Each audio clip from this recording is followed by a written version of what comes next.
Hola, ¿qué tal amigos? ¿Cómo están? Bienvenidos a nuestro segundo programa de podcast Un Café con DJ Bruce.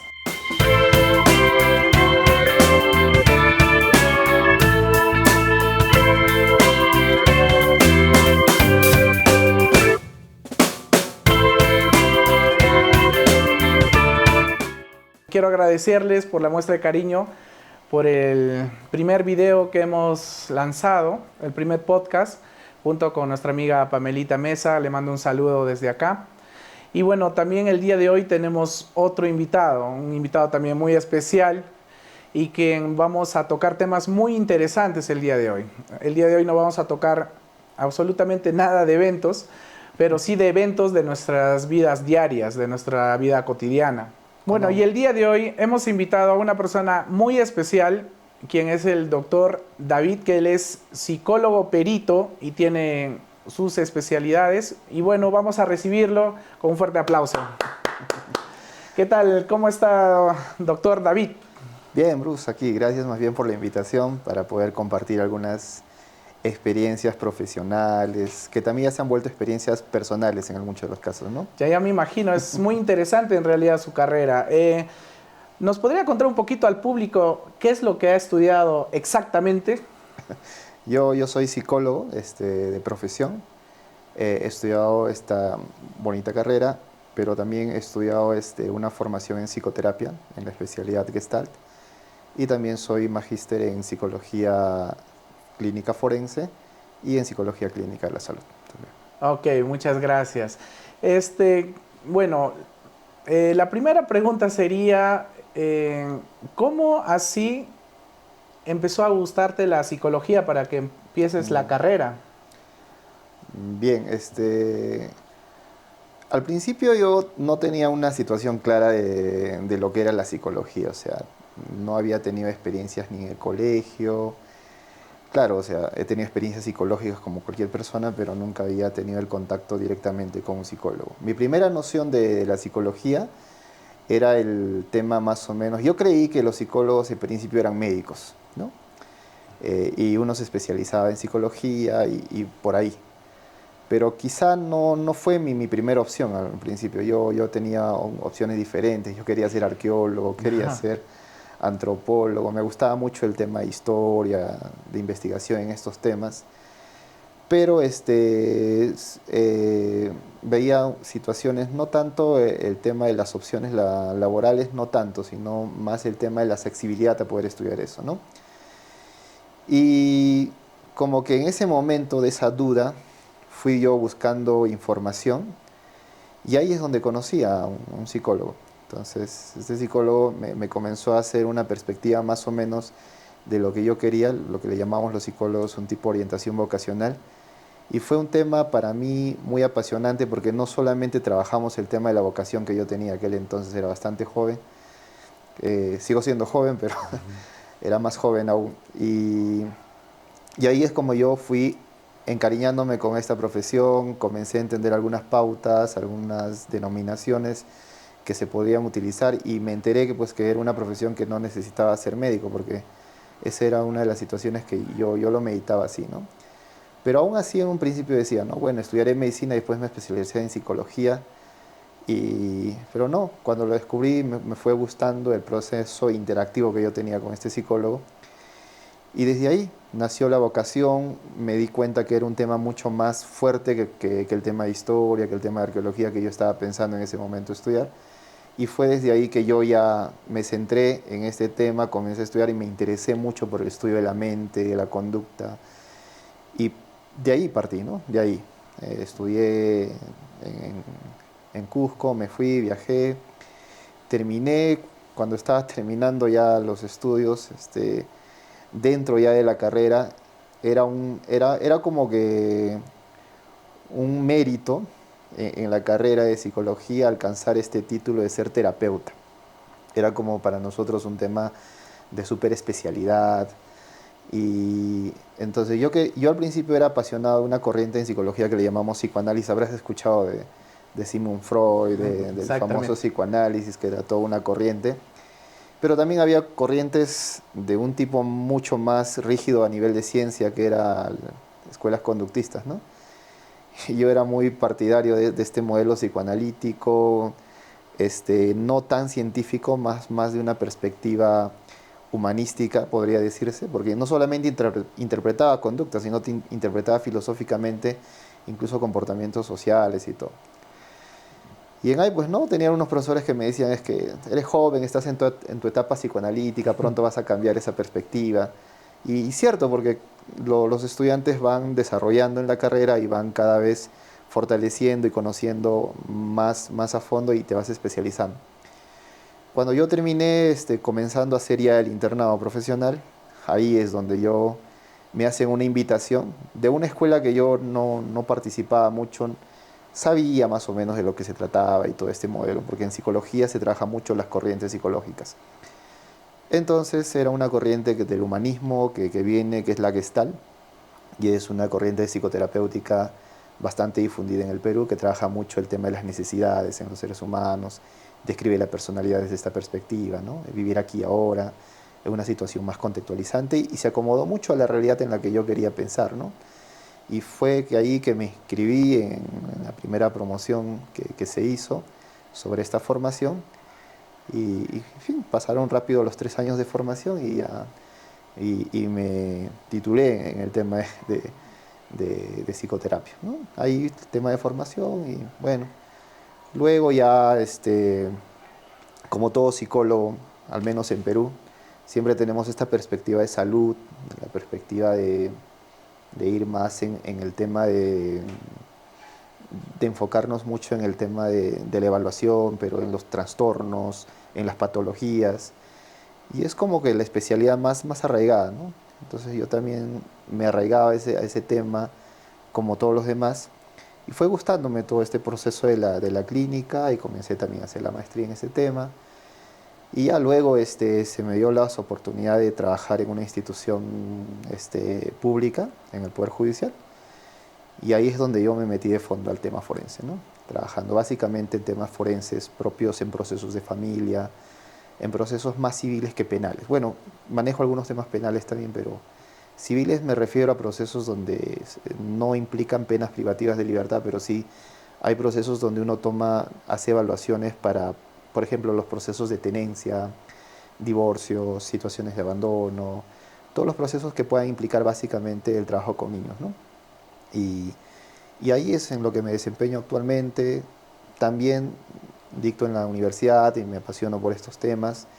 Y siempre, o sea, trato de conjuncionar todos los conocimientos adquiridos para poder llevar a flote el tema de la carrera que me apasiona, que es esta, ¿no? Veo realmente que la carrera te apasiona. Sí. Y bueno, ya que ha llevado algunos cursos interesantes, eh, me gustaría preguntarle, bueno, para todos los chicos, yo sé que esta pregunta les va a gustar a ustedes, chicos.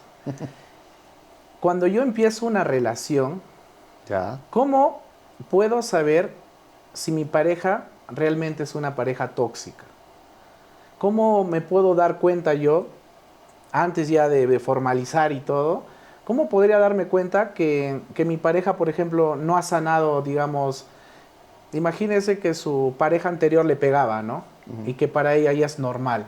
Entonces, yo sé que psicológicamente también te enferman estas personas y tú también empiezas a hacer lo mismo con tu nueva pareja.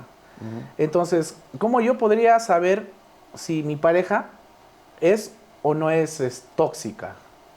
Bien, es una respuesta. La respuesta de saber es simple. La respuesta a esta pregunta bastante común, como tú lo has dicho, entre jóvenes, no solamente entre jóvenes, ¿ah? Sino entre personas que ya tienen mucho tiempo de relación, que mantienen estos patrones celotípicos, nosotros le decimos, ¿no? O sea, la toxicidad, nos referimos al control excesivo, de la apropiación del otro, ¿no? Pero hay que entender primero de dónde parte, o sea, una cosa es saber que yo estoy con una persona que tiene estos indicadores, entre comillas, tóxicos, y otra cosa es tomar conciencia de ello, ¿no? Tú has dicho, claro, ¿no? Como yo sé, fácil, por las conductas que ya te muestran, ¿no? La revisión del celular, la presión que te hace, o sea... A ver, discúlpeme, doctor, pero quiero poner énfasis porque muchas personas no saben en realidad que muchas personas piensan, me quita el celular porque me quiere, porque me protege, ¿no? Claro. Piensan que es algo de amor, pero en realidad no saben que Claro. ya es un indicador que esta persona no está bien. Exacto. Nosotros los psicólogos eso le llamamos distorsiones cognitivas, cuando las personas reinterpretan una situación de una forma muy distorsionada, ¿no? Incluso se generan patrones de conductas, patrones de creencias que son difíciles de modificar. Por eso el término es saber, es una persona sabe que está viviendo una situación estresante por la misma situación de angustia y de estrés que vive dentro de la relación. Pero cuando nosotros ya nos enfocamos en la toma de conciencia, es que la persona tendría que comenzar a investigar primero los patrones de aprendizaje que ha ido teniendo, ¿no? A lo largo de su vida, las necesidades inconclusas que ha tenido, la forma como ha ido adquiriendo ciertos pensamientos irracionales, cómo estos pensamientos se han ido justificando también. Un ejemplo es, hay jóvenes o señoritas que de repente, como tú dices, ¿no? Cuando si no me escribe o no me persigue o no me busca, no me quiere, pero si lo está haciendo significa que sí me quiere, no es un indicador de que me está queriendo. Y si tú analizas, por ejemplo, un poquito el patrón de aprendizajes, te das cuenta que son personas que han vivido en carencias afectivas, en personas que de repente han entendido que la forma de amar es una forma donde te sobrecuido, ¿no? O también donde no han tenido procesos de tener independencia en algunos aspectos, ¿no? Entonces ellos lo interpretan así, o también las carencias que han podido tener, ¿no? Hay personas que interpretan, por ejemplo, nunca han vivido con una figura paterna o una figura materna que pueda representar sus primeros vínculos, y la persona comienza a entender que esa es la realidad y comienza a interpretar que la forma en cómo yo aprendo que es el amor lo aprendo desde estas carencias que he tenido, ¿no? Entonces, no es que se queda como un tema de que yo lo sé, ¿no? Sino entra a un mundo inconsciente, se vuelve un aspecto de rutina y se vuelven creencias, y las creencias son pues patrones ya establecidos, difíciles de modificar, ¿no? Entonces ahí viene el tema, ¿no? Generalmente no es un tema, de acuerdo a la magnitud, no es un tema que tú le des un consejo a alguien y lo va a resolver, ¿no? Claro. Es a veces la necesidad de ahí de un terapeuta que le permita ese proceso de alcanzar ese grado de conciencia que podría tener al respecto. En este caso, digamos, yo ya tengo mi hijo con mi pareja, ¿no? Y vemos que estamos peleando justo mucho por ese tema. Si la persona desea, puede hacer terapias para que pueda darse cuenta que su conducta no está bien. Más que si la conducta está bien o no está bien, o sea, el problema no siempre es el problema, ¿no? O sea, el problema no es necesariamente la actitud o el tema de la conducta, es lo que nosotros percibimos.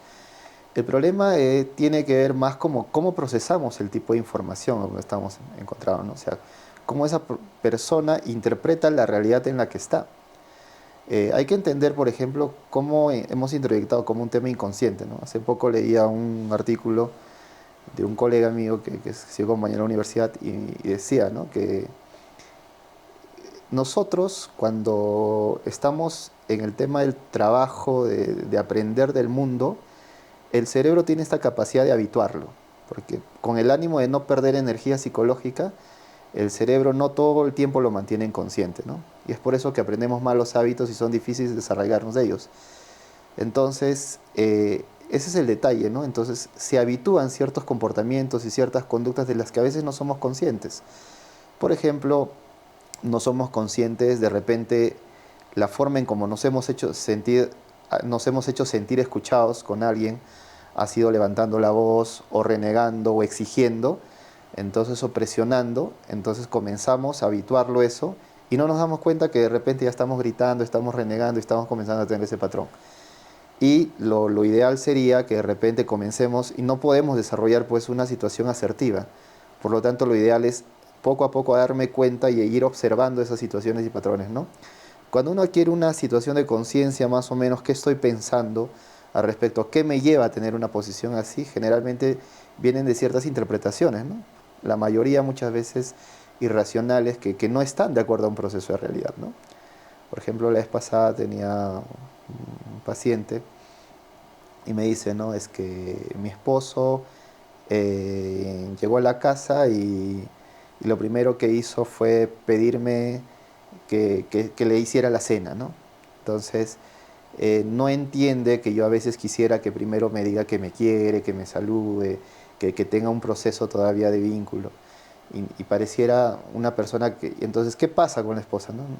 La esposa interpreta eso con que no me quiere, ¿no? No me ama. No me ama. Pero si tú analizas la realidad, o sea, no necesariamente esa es la única respuesta, ¿no? O sea, puede ser que estaba agotado, puede ser que necesariamente él interprete otra forma de también el amor. Entonces, cuando uno vive en una relación muy a la expectativa o a la condición del otro, es donde la relación comienza a quebrarse. Una de las posiciones en las parejas, creo, es la posición de respeto y comenzar a entender la posición del otro, comprenderla, pero entender que yo no puedo transgredir ciertos niveles de libertad. O sea, por ejemplo, ¿no? No me gusta que deje la toalla ahí, pues bien, pues a ti no te gusta, ¿no? Entonces agarra la toalla y corrígela, ¿no? Tú, porque no esperes que el otro tenga la conducta para que tú te satisfagas, porque ahí no está alguien para satisfacer tus necesidades, ¿no? O sea, la pareja no es un benefactor de satisfacción de necesidades, es un agente distinto, es una persona con la que interactúo, con la que me encuentro, con la que me relaciono. Entonces ahí es donde deberíamos movernos, quizá. Claro, muy bien, doctor. Realmente estamos aprendiendo mucho en esta entrevista, chicos, que es muy interesante. Quiero también poner un poco de énfasis a la gravedad de esto, porque, bueno, según lo que he entendido e investigado también, doctor, es que después de ver estos patrones, digamos, de que te quito el celular, te reviso, quiero Ujú. saber dónde estás, que esto, que aquello, después de pasar esa etapa, ya viene la etapa, si no me equivoco, de los golpes, de la falta de respeto. Entonces muchas personas primero empiezan, ¿no? No, ya te voy a revisar tu celular, ¿no? No, Ujú. no de frente vienen y te golpean. O sea, ya te voy a revisar el celular, ya te quiero controlar dónde estás, me tienes que decir a qué hora vas a estar. Si es que viven juntos, me tienes que decir absolutamente todo. Entonces, al final llega a un punto en el cual explotan Mm. y ya se viene a las manos, ¿no? Como hemos visto muchos feminicidios, muchos problemas Sí, realmente fuertes. sí, pero hay que entender también un patrón, ¿no? El conflicto, muchas veces, por ejemplo, ya cambiando un poco al área donde yo trabajo bastante, que es el área forense, nosotros hacemos muchas evaluaciones en procesos de violencia, por ejemplo, ¿no? Entonces, sucede que tenemos una percepción a veces distorsionada de lo que es la violencia, ¿no? O sea, actualmente es un pensamiento particular, básicamente. Creo que ya hemos llegado a un punto de satanizarlo todo, ¿no? Entonces, hemos no solamente cristalizado a los jóvenes, que está de moda ahorita esos conceptos, sino también que las parejas también se han ido cristalizando.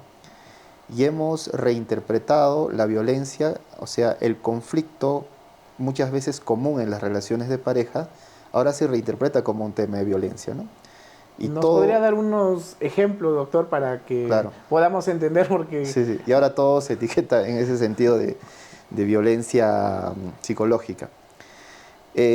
Siempre cuando uno evalúa en su relación que ya aparecen los indicadores de violencia propios, o sea, los que son objetables, se podría decir, uno debería reevaluar bastante si es bueno continuar o no continuar con esta relación. Creo que son los puntos de quiebre. Pero sobre todo es más fácil definirlo cuando se presentan situaciones de violencia física, ¿no? Pero también existen patrones, o sea, hay parejas hay personas que no son violentas en sí, ¿no? ah, ok. Que reaccionan a situaciones impulsivas. Una cosa es ser violento, porque el comportamiento agresivo, el comportamiento impulsivo es natural a todos, o sea, es un proceso de supervivencia, incluso es adaptativo en ciertas situaciones. Pero cuando la violencia ya implica un nivel de conciencia premeditado, como que sí quiero hacer daño, sí quiero humillar, sí quiero lesionar, ¿no? Y a veces uno puede adquirir ese hábito violento, ya no es consciente que está dañando, pero lo sigue ejerciendo, ¿no? Entonces, es como el alcoholismo, o sea, ya no soy consciente que estoy recontra alcohólico, pero lo sigo tomando y sigo creyendo que no es así. Soy un tomador social, Social lo llama, de repente, ¿no? ¿no? Entonces, regresando a este tema de la violencia, sucede mucho que, por ejemplo, nosotros en Abancay tenemos muchas denuncias de personas que utilizan estos argumentos legales que han comenzado a salir últimamente, la ley de violencia, estos recursos legales que ahora están más fuertes que antes, no tanto con el fin de protegerse, ¿no? Sino con el fin de lesionar también al otro. Wow. Es decir, hay varones que denuncian y hay mujeres que denuncian no tanto con el objetivo de protegerse de una situación de violencia, sino de mantener la situación conflictiva, diferenciándolo bien de violencia, para seguir manteniendo la posición de conflicto, porque deben haber ahí situaciones irresueltas, ¿no? Problemas de pareja que están en situaciones conflictivas. Yo he tenido la experiencia y podría decir, no dar una estadística exacta, pero sí he visto que la mayoría de los casos que se denuncian y que pasan por el consultorio de psicología ahí para las evaluaciones, para evaluar el nivel de afectación, siempre tienen una motivación diferente y no necesariamente el tema para el que están hechos, ¿no? O sea, una medida, por ejemplo, que se dispone desde un ente jurídico está dispuesto para proteger a la persona, pero la persona no lo utiliza necesariamente para eso, ¿no? Lo utiliza para perjudicar al otro, Para transgredir dañar a su pareja, en situaciones, ¿no? otras palabras. Eso no quita que hayan casos donde Reales. verdaderamente son reales, ¿no? Que también hay muchos, o sea, no podemos decir que, oye, la violencia es una situación que no se está sucediendo, que es solamente conflicto, no, no es verdad. Hay situaciones donde la situación de violencia, y existen patrones también de las personas que reviven esta experiencia de violencia. Uno de los patrones de una persona que sufre de verdaderos indicadores de violencia es una indefensión aprendida, ¿no? Es decir, la persona no tiene una respuesta como lo tendría una persona que sí podría responder frente a ello, ¿no? Alguien pasiva, más o menos, pasivo. Alguien demasiado pasivo. Habrás visto, ¿no? De repente vemos en noticias personas que nunca han denunciado, que generalmente lo denuncia el vecino. Y si lo ha hecho, la denuncia no ha continuado con la denuncia, es evidente el proceso manipulatorio que han hecho con esta persona. No es lo mismo con personas que tienen otro perfil, ¿no? Que sí tienden a mucha situación de conflicto.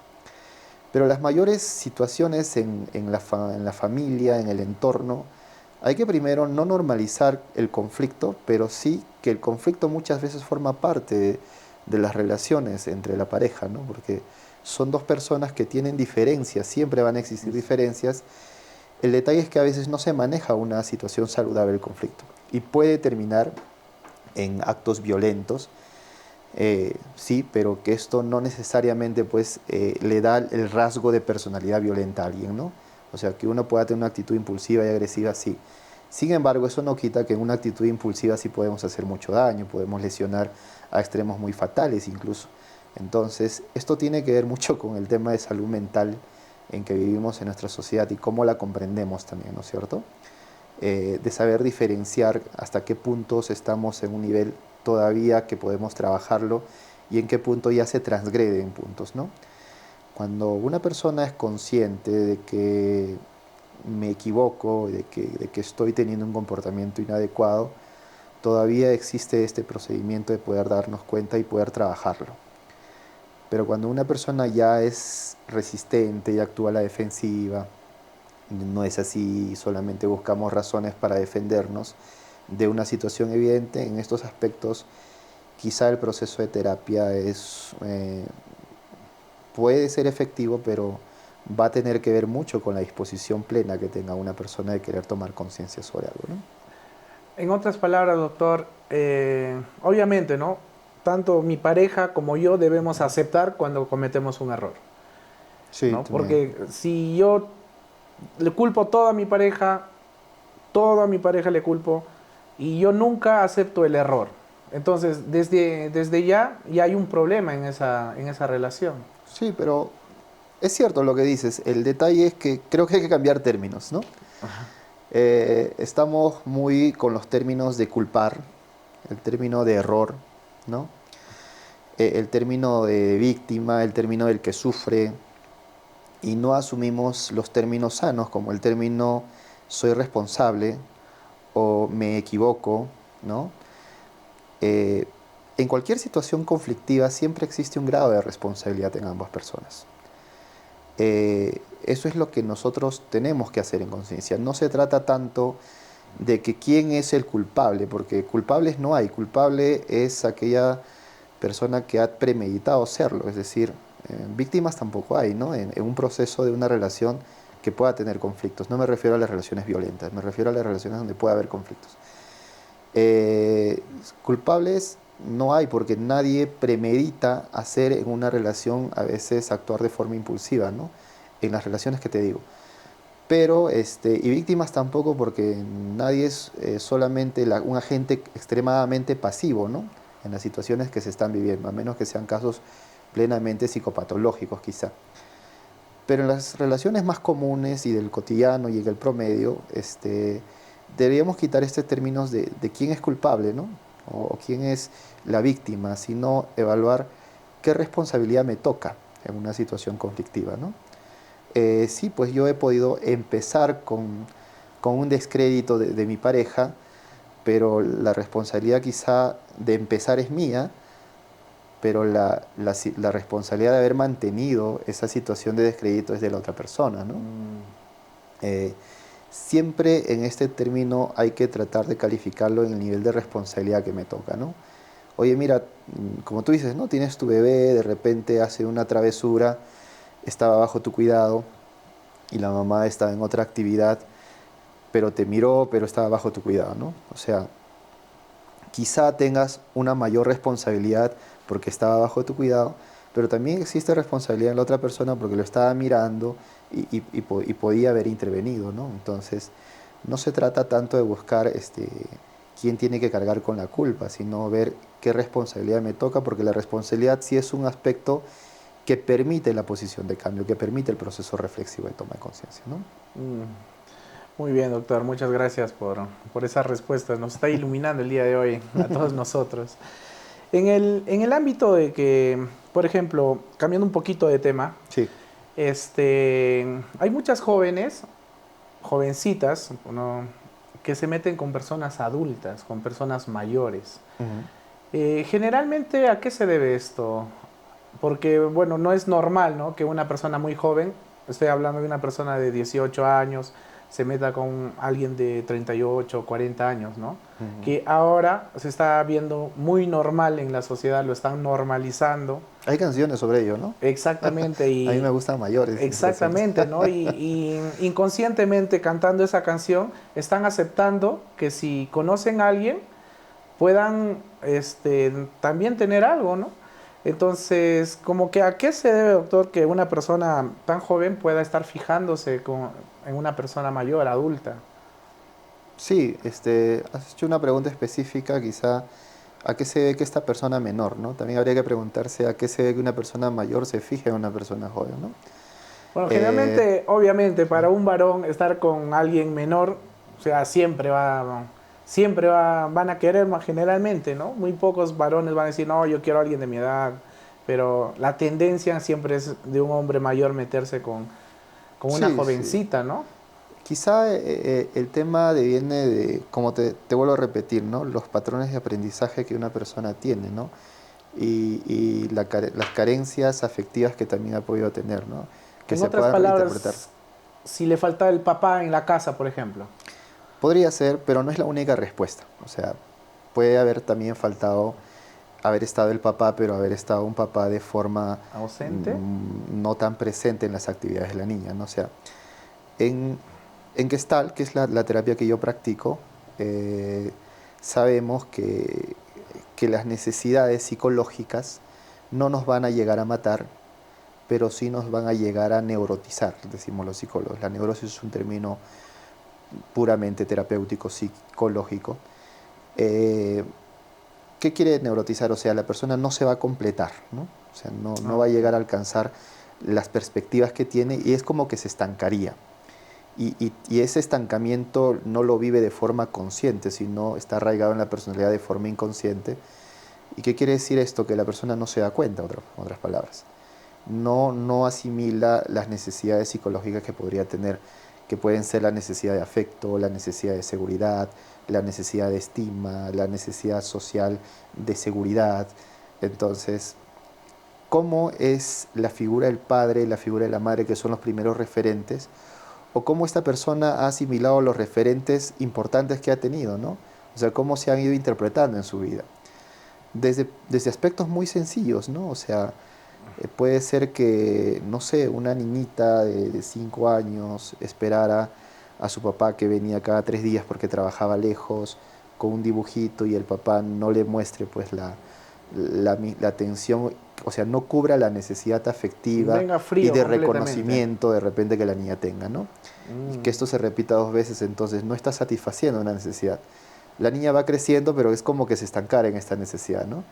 Y vamos a tener pues un adulto que a la larga, cuando se vincule con alguien, el primer concepto de amor que tenga es una persona que la reconozca, que satisfaga esas situaciones de necesidad.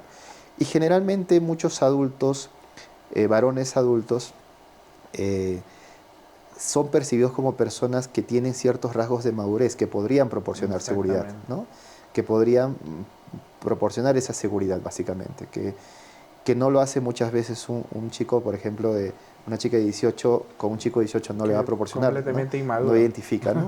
Claro, ya no necesita la seguridad de reconocimiento de un dibujito, pero ya ahora necesita la seguridad, por ejemplo, de que sea consciente de que esta persona existe, de que esta persona le pueda dar una vida, de que la pueda sostener, ¿no? Entonces son los patrones en los que van aprendiendo. Y también existen los patrones de seguimiento de modelos, ¿no? Es decir, cómo una persona adquiere los modelos de cómo van viendo, ¿no? Yo justamente conversando con una pariente mía, y yo también tengo una hija, y me dice, ¿no? Hay que llevarle flores, hay que llevarle, para que ella cuando conozca al amor de su vida no les sea suficiente con que le lleven flores y estalle en una situación de amor, O sea, ¿no? no le impresione un pequeño detalle, ¿no? Como por ejemplo, llévale un pequeño peluche, llévale rosas. ¿Por qué? Porque su padre ya le ha hecho eso desde pequeña. Claro, pero hay que entender también que no siempre hay que criar a nuestras hijas en este término de princesas, ¿no? Creo que también hay que criar a nuestras hijas en estos hábitos de maduración y de independencia, o sea, también de respeto por el hombre, por el otro, ¿no? Que Mm, reconozca también que existe otra persona, o sea, no personas, muchas veces tenemos este cliché machista de que no, mi hija tiene que ser una princesa, tiene que, ¿no? Y estamos ya dándole los roles en que ella no adquiera cierta identidad, que va a depender de cómo tiene que ser la pareja, que es la pareja quien va a definir un poco su felicidad. Y son parámetros donde le quitamos independencia afectiva muchas veces de las personas. Siempre tiene que haber este proceso de equilibrio, ¿no? De dar una situación de amor, pero no convertirlo en una situación de sobreprotección y que pierda el proceso de independencia, ¿no? Que una persona pueda crecer en este sano entendimiento de equilibrios y homeostasis psicológica, podríamos decirlo, ¿no? ok, entonces usted dijo algo que, bueno, me llama mucho la atención, que es sobreproteger a nuestros hijos, ¿no? Que Ujú. a tal punto en el cual ellos ya están adolescentes, sigamos con esa sobreprotección. He visto muchos adolescentes, por ejemplo, que no respetan justamente a sus padres por eso, ¿no? Les dan todo lo que los jóvenes les piden, pero a cambio no reciben nada los padres. O sea, los jóvenes hacen lo que quieren, en otras palabras. Entonces, también eso es una forma de sobreprotección. Sí, es quizá extrapolar en los hijos, ¿no? Las necesidades nuestras, ¿no? Entonces, la pregunta que los papás tenemos que hacer no es cuántas veces lo que yo estoy haciendo por mis hijos es por mis hijos o es por una necesidad mía, ¿no? Es Mm, porque de repente lo necesito yo, ¿no? De repente yo necesito afecto, yo necesito sentir que quiero, sentir que protejo, y no estoy protegiendo, sino estoy haciéndolo en la necesidad mía, ¿no? En las necesidades que yo he construido en mi vida también, o en los parámetros que yo pienso que un padre debe ser, ¿no? El típico, y yo voy a darle a mis hijos lo que mis padres no me han dado, ¿no? Entonces, en principio hay que entender que nadie se prepara para ser padre. O sea, todos los padres son buenos de alguna u otra forma, Y ni un padre tiene la misma característica que otro padre porque cada uno tiene los patrones de enseñanza, pero quizá habría que entender que cada papá hace el mayor esfuerzo en querer criar a los hijos y hacen lo mejor que pueden, ¿no? Pero eso no siempre garantiza que estemos haciendo lo correcto. Y quizá esto a veces sin darnos cuenta sobreprotegemos y vivimos también pues en una sociedad donde se cristaliza todo, donde comenzamos a ver que los niños adquieren un factor demasiado sobreprotector que no les permite tampoco ciertos procesos de independencia. Yo lo veo, por ejemplo, ahorita en estudiantes de la universidad, que no solamente se han distorsionado, por ejemplo, el tema de la madurez de autocuidado y situaciones así, sino también la madurez de pensamiento, ¿no? Si tú te has dado cuenta ya no tenemos jóvenes tan críticos como los teníamos antes, ¿no? O sea, la naturaleza del joven sigue siendo ser un rebelde y crítico, pero ahora es como que crítico con situaciones menos fortuitas, ¿no? O sea, menos significativas. Ya no hay jóvenes que quieren transformar el mundo, sino jóvenes que quieren que el mundo se transforme más bien, pero para ellos, ¿no? Entonces, en ahí también aparece un proceso de distorsión y esto lleva pues que sean presa fácil y vulnerable de los grupos, de los vicios, de los procesos de pandilla, de adaptarse a las modas que se presentan en este momento y que muchas de ellas pueden tener pues traspiés, ¿no? O sea, modas que pueden ser riesgosas para los jóvenes con los que estamos, ¿no? Que ellos no puedan tener una capacidad de mejor pensamiento a veces. Quizás eso es uno de los riesgos, pero también hay que entender a los jóvenes que no han recibido pues un mundo como el de antes, ¿no? Ahora es un mundo bastante exigente, ¿no? O sea, Competitivo. un mundo competitivo, o sea, un joven tiene que estar, antes tú para ir a la universidad terminando el colegio como que ya podías tomar en serio la preparación, ¿no? Ahora el proceso cada vez es más prematuramente, o sea, ya tenemos que salir para un proceso competitivo donde ni siquiera ya introyectamos el aprendizaje, ¿no? Sino es un aprendizaje más memorístico que queremos lograr ciertos aspectos, pero ya no estamos enfocados pues en la necesidad misma o en la esencia misma de lo que se tiene que ser en el proyecto de vida de cada persona. Y esto ha distorsionado mucho la salud en la juventud, que se extrapolan en diferentes puntos, ¿no? Uno de los trabajos que yo hago, por ejemplo, en mi labor es también hacer seguimientos de chicos que cometen infracciones, y, o sea, que cometen Delitos. delitos, pero se les llama infracciones porque ellos no son Son menores adultos, de edad. son menores de edad, ¿no? Ok, ok. Entonces, de diferentes tipos, y cuando uno explora, cuando uno conversa con ellos, se va dándose cuenta, pues, las carencias y la falta de regulaciones que han podido tener en su vida, ¿no? Entonces, estas regulaciones muchas veces tienen que venir de los padres o de los cuidadores o las personas encargadas, pero también de la sociedad. O sea, vivimos en una sociedad donde incluso los padres tienen que someterse a ella, ¿no? Donde pierden ciertos derechos como papás, de corregir ciertos aspectos, de tener ciertas posturas, porque hay una sociedad que sentencia automáticamente, ¿no?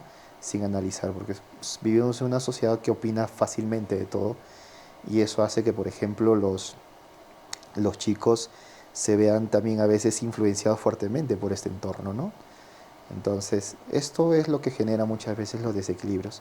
Entonces, no solamente pues es una modificación psicológica, creo yo, de modificaciones hasta sociológicas, espirituales y muchas más, ¿no? Que se tienen que hacer a este nivel. Tiene que ver, realmente es amplio este tema, ¿no? Por el tema de cuidar a los hijos, de que los hijos no nos falten el respeto a nosotros los padres, Claro, claro. porque desde que ya nos alzan la voz nos están faltando el respeto, ¿no? Entonces yo creo que los padres no deben permitir en un principio eso, ¿no?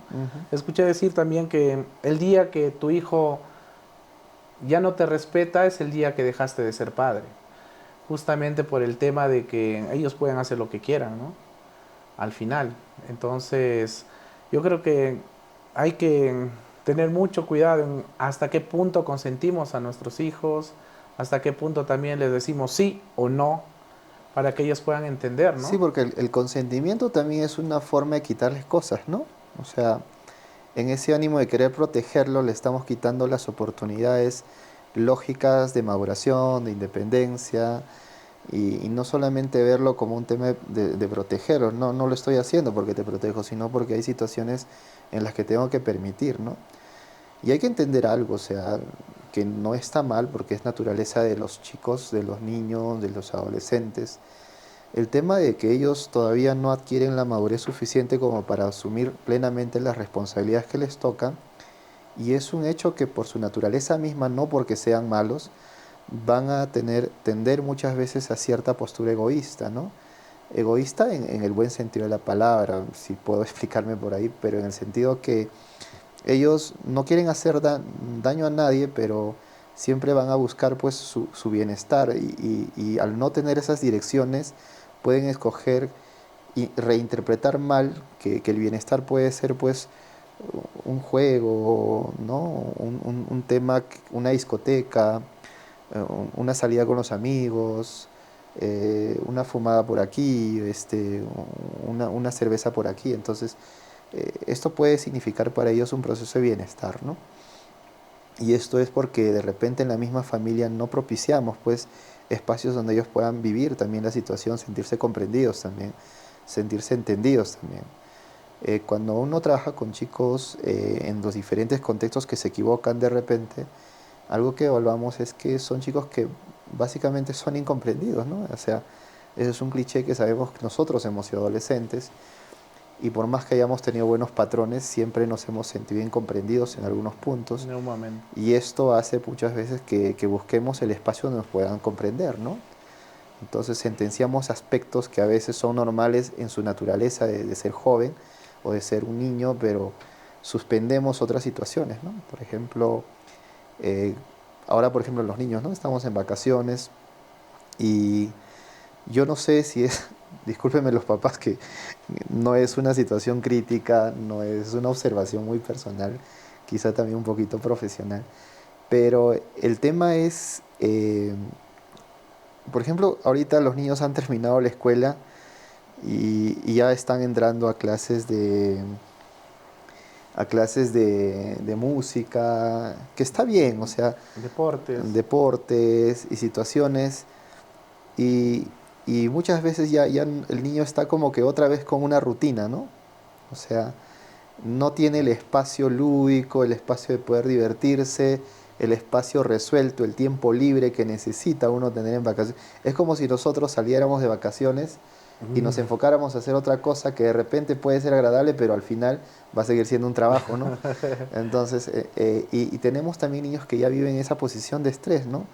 Papás en el ánimo de generar personas competentes, lo que generamos son personas que se angustian, personas que van a crecer con estrés, personas que van a vivir apresuradas en su vida, y personas que no van a alcanzar un proceso de felicidad. Siempre hay que partir por este concepto, el concepto que el objetivo final de cualquier ser humano es alcanzar la felicidad. Y la felicidad pues tiene que ser en los parámetros sanos, ¿no?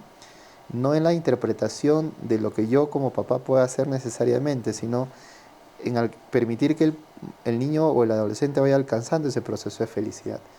Es algo que yo veo, por ejemplo, ya también en los procesos de tenencias, ¿no? Donde a veces evaluamos las capacidades parentales que tienen los papás para asumir ciertas tenencias, porque son papás que están separados, y, y muchos papás creen que la capacidad parental pues es el cuidado de darles todo, ¿no? Entonces, y a veces cuando yo entro a una audiencia para oralizar el informe o para defender el informe, hay papás que se contrarían con los peritos porque creen que estamos haciendo una descripción negativa, y nosotros estamos calificando justamente estas carencias que ellos tienen, ¿no? Para evaluar las dificultades que tienen, por ejemplo, en ciertas capacidades parentales con sus hijos, y cómo alinean también a los niños, ¿no? Es un tema interesante, quizá cambiándote un poquito el tema, pero No, está bien, está bien. hay un tema en los procesos de tenencia que se llama el tema de alienación parental. Es un concepto que lo tenemos en nuestra legislación, y es cómo los papás, sin darnos cuenta, interferimos en el bloqueo de los niños por amar al otro papá, ¿no? Entonces, básicamente, cuando los papás viven una situación conflictiva, hago que mi hijo rechace, odie al papá, Le o hablan odie a la mamá. mal, o sea, la mamá le habla mal de su papá Sí, al hijo. pero ahora no solamente necesariamente hablarle mal, ¿no? Sino, No le deja ver. este, mm, incluso los argumentos legales están como que para que tenga que verlo y todo, ¿no? Pero hemos llegado a esto de hablarle mal a estrategias más sutiles de manipular a los niños. Por ejemplo, que nuestro niño nos vea llorando, ¿no? Mm, En una situación. O sea, pero yo no le hablo mal de su papá, pero el niño le ve llorando, ¿no? Entonces, si el niño te ve llorando, pues va a tener un vínculo. O te toca ir con el papá, justo te pierdes hoy día porque hoy día nos tocaba ir a los juegos o a la piscina, ¿no? qué Cosa que le encanta a malos. los niños, ¿no? Entonces, No hagan eso, papás. De verdad, si ustedes tienen algo con sus parejas, déjenlo con sus parejas, pero no con sus hijos, porque en realidad ellos son los que sufren, ¿no? y pasan estos fenómenos, ¿no? Y también pasa el tema de desautorizarlos, ¿no? Eh, pasa que cuando niños de padres separados eh, entra uno y la mamá como que, ¿qué estás haciendo con el papá? ¿No? Ah, seguro te he hecho hacer un montón de cosas, ¿no? Entonces, eso no debes hacer, ¿no? Entonces, es como una forma de desautorizar ciertos roles, ¿no? Y hace lo mismo el papá con... Entonces, ¿qué crees un niño? Un niño conveniente que no va a tener pues normas ni reglas y se presenta muy frecuentemente, ¿no? Entonces, es un tema muy delicado esto de los procesos de divorcio, cuando los niños se ven inmersos en medio, y son pues agentes pasivos que viven estas situaciones interferentes, y los niños adquieren pues un rol en ese querer alcanzar su equilibrio, de adaptarse donde mejor les puede acomodar, pero obviando y mutilando aspectos que son esenciales en su vida, ¿no? Como una figura paterna o una figura materna, o la figura de los otros parientes que también son relevantes en estos Wow. aspectos. Lo bueno que ahora en los procesos, algo que se ha visto eh, des- por mucho trabajo, por la experiencia que tenemos, hemos nosotros trabajado con algunos programas de desarrollar los temas de conciliación, y ahora muchos de estos procesos llegan a puntos de conciliación porque los papás, al recibir una mejor comprensión, como que lo entienden y llegan a un punto de llegar a acuerdos mutuos, ¿no? Pensando más allá de los conflictos que se puedan dar. Quizás son las vías más saludables para resolver este tipo de problemas en los temas de lo que yo trabajo en el proceso forense, básicamente, ¿no? Generalmente, doctor, vemos que los padres, por dañar, ya sea la mamá o el papá, por dañar a su pareja, utilizan realmente de una forma muy mala a sus hijos, ¿no? Sí, Como usted ha dado ya el ejemplo, ¿no? A veces algunas, ¿no? Como usted dice, son sutiles, pero otras personas ya son muy drásticas, muy sí, fuertes. es una situación común, pero tampoco es común a todos, ¿no? O sea, existen los buenos padres, existen las parejas que no han logrado de repente consolidarse como pareja, pero que son buenos padres y que llegan a puntos intermedios, tenencias compartidas que les permiten una situación saludable en su vida. Yo creo que la recomendación ahí es el proceso de tomar conciencia sobre la realidad del niño, ¿no? Y desde lo mejor que yo pueda percibirlos, a veces quizá una orientación profesional también ayudaría mucho para que algunos padres puedan tener una mejor percepción en este aspecto. Pero tampoco es que decir que todos los casos son así, todas las situaciones, todos los adolescentes son rebeldes, o sea, la rebeldía no es una situación negativa necesariamente, ¿no? O sea, que hay situaciones y contextuales que también nos dan esperanzas de que las cosas también pueden funcionar bien, ¿no? Que son modelos de que las cosas puedan funcionar bien.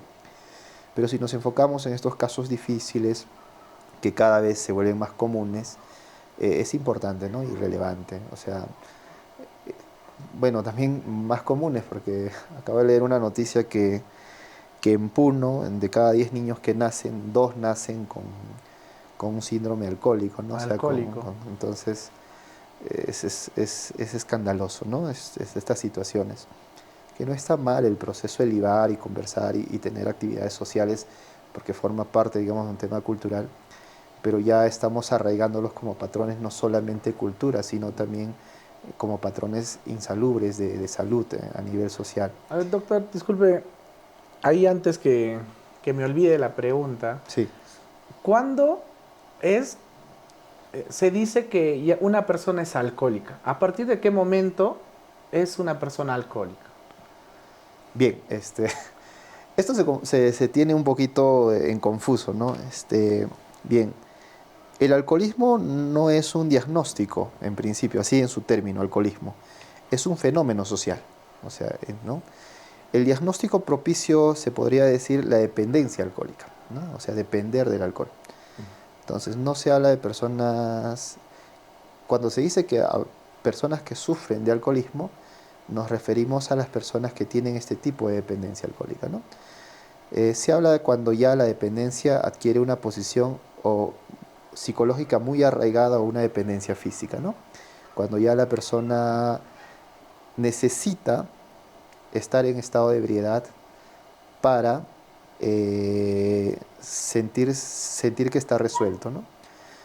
Para funcionar, digámoslo O así. sea, por ejemplo, hay personas que dicen, bueno, yo no soy alcohólico, pero toman todos los sábados. Ujú. Todos los viernes y sábados salen del trabajo, se juntan con sus amigos a jugar fútbol, toman, al día siguiente se vuelven a encontrar, toman, pero entre semanas, si se da la oportunidad, toman. Ujú. ¿Se puede decir que estas personas también son alcohólicas o netamente tiene que ser las personas pues que toman todos los Habría que ver días? al nivel de dependencia que se da, ¿no? O sea, yo no podría dar un diagnóstico así prematuro, quizá podría ser un poquito irresponsable. Lo que sí podría decirte es que quizá ya existan, que el alcohol forma parte de la estrategia de habilidades sociales que esta gente tiene, ¿no? O sea, necesitamos estar en un estado para desenvolvernos socialmente. Entonces, más que una dependencia física, quizás sería una dependencia de tipo psicológica, ¿no? O sea, porque hay un factor psicológico de necesidad que me está empujando a hacerlo. Eh, que sí, que está mal, ¿no? Pero ¿cuándo nosotros sí podríamos hablar de un problema con él? Porque una cosa es dependencia, Claro, claro. que son las personas que ya difícilmente revierten, porque se sabe que el alcoholismo, uno se rehabilita de una dependencia alcohólica, más el alcoholismo no se cura, ¿no? Porque los patrones están establecidos Claro. ahí. Pero sí podemos ver, por ejemplo, situaciones problemáticas respecto al alcohol. Hay personas que, por ejemplo, toman una vez al año, pero esa vez que toman tienen problemas, ¿no? Wow. O golpean, o tienen accidentes, o actúan muy mal, o pierden cosas, o sea, eso es, o sea, el alcohol genera un problema en esa persona. Entonces, la frecuencia es un factor importante a analizar, pero también es importante analizar las consecuencias que tiene el consumo de bebidas alcohólicas o el consumo de sustancias también para una persona. Porque hay personas que de repente tienen, como tú dices, este patrón de repente semanal, y todo, pero después tienen una vida como que casi normal, ¿no? O sea, como que no aparecería. Podría incluso ahí verse más ser un factor cultural, un factor de desenvolvimiento social que claro, que tiene más riesgo de volverse alcohólico, sí, pero que todavía está en una situación adaptativa, ¿no? Entonces, la pregunta también sería, ¿quiénes se vuelven alcohólicos, no? O sea, alcohólicos se van a volver aquellas personas que tienen una vulnerabilidad, ¿no? Vulnerabilidad, mejor dicho, frente a la situación del alcohol, o sea, que le permita un proceso de desahogo, que le permita un proceso de olvido de una situación, ¿no? Es por eso que las personas que más rápido entran en un proceso de alcoholismo son las personas que tienen más vulnerables a aquellas personas que están con un patrón de conductas desadaptativas, con mucha situación de estrés, con O sea, situaciones de problemas, serios trastornos, separación, digamos, de por parejas, ejemplo, ¿no? Que podrían o llevarlos la a... muerte de algún ser querido también. Exacto, también podría, o sea, cualquier factor que implique un duelo para una persona, ¿no? Que implique una Wow, situación qué difícil de interesante. vulnerabilidad. Bien, doctor, muchas gracias. Bueno, está pasando muy rápido el tiempo. ¿Alguna anécdota, doctor, que a usted le haya marcado, que realmente el día de hoy siempre lo comenta? ¿Alguna anécdota que nos Claro, sí, quisiera sí. comentar? Eh, yo tuve una anécdota cuando todavía no era psicólogo para entonces, estaba haciendo el último año de internado y, y recuerdo que el psicólogo con el que estaba bajo la regencia de quien yo estaba de él, en un hospital, entró de vacaciones. Y Yo había tenido la experiencia de trabajar con personas que tienen trastornos psicóticos, que son trastornos los que llamamos loquitos, ¿no? Pero en los centros ahí pues especializados, donde hay una situación de control, o sea, los podía identificar y todo, ¿no? Sabía también que podían haber situaciones, ¿no? Quizá la falta de experiencia en ese momento era más o menos la 1 de la tarde y yo me había quedado solo. Creo que había en el pasillo, el último consultorio habitado era el que estaba a media cuadra en hospitales. Y me tocan la puerta, lo recibo, todavía mi escritorio era en un lugar cerrado y me comienza a preguntar cosas, yo traté de atenderlo en lo que sabía por entonces y luego me dijo, ¿qué pasaría si me mato? Me dice, ¿no? Wow. O ¿qué pasaría si en este momento me mato? ¿Qué harías tú? Me dice. Después me dijo, ¿qué pasaría si los dos desaparecemos? ¿Qué tal pregunta? Y se paró y después, y me agarra la mano así, ¿no? ¿Qué pasaría si ahorita los dos hacemos un suicidio masivo? Me dice. Y yo que estaba así, quieto, no sabía si ¡Qué gritar, salir, miedo! empujarle, y era un hombre grandote. El Y detalle, ese era el el detalle. detalle, y me dijo, pero, en el trastorno, ¿no? En su episodio psicótico, me dijo, pero por hoy día te voy a perdonar, pero voy a buscarte cuando estés preparado, me dijo, ¿no? ¡Qué Y yo miedo! estuve como que una semana, una semana o dos, creo, con un estrés postraumático, una reacción al estrés terrible, y no quería salir de mi casa, tenía miedo y todo. Y le comenté cuando regresó el psicólogo con el que estaba encargado, y se comenzó a matar de la risa, me dijo, él es así, lo conocemos, suele pasar, suele hacer esto, pero no te estreses, son situaciones que van a pasar, no te va a pasar esa situación, como que recién me tranquilicé. Y fue una experiencia que me hizo pensar mucho sobre los temas también de los trastornos mentales, de las adaptaciones que las personas tienen. Fue algo que en vez de alejarme me hizo acercarme más a amar más la profesión, ¿no? Interesante, doctor. Muchas gracias. Yo creo que hay muchos temas Sí, para poder tocar. Espero que no sea la última vez que podamos conversar. claro. Creo que vamos a estar invitándole para una siguiente ocasión para tocar otros temas también, que es muy importante para todos nosotros. Hoy día hemos visto un poco realmente sobre las personas tóxicas, a qué se debe también esto. Hemos tocado un poquito sobre la tenencia cuando las parejas se pelean y solamente los hijos son los que más salen dañados porque cuando yo quiero dañar a mi pareja. Creo que tenemos que tomar un poco de conciencia realmente de no utilizar a nuestros hijos para dañar a otra persona. Yo creo que ellos deben estar muy aparte de nuestros problemas personales. Entonces, muchas gracias, doctor, por habernos Gracias a ti acompañado por la el día de invitación. hoy. Y cualquier cosa, vamos a tenerlo otra vez en el set. Muchas gracias, chicos. Nos vamos a ver la siguiente semana, justamente en un café con DJ Bruce. Gracias.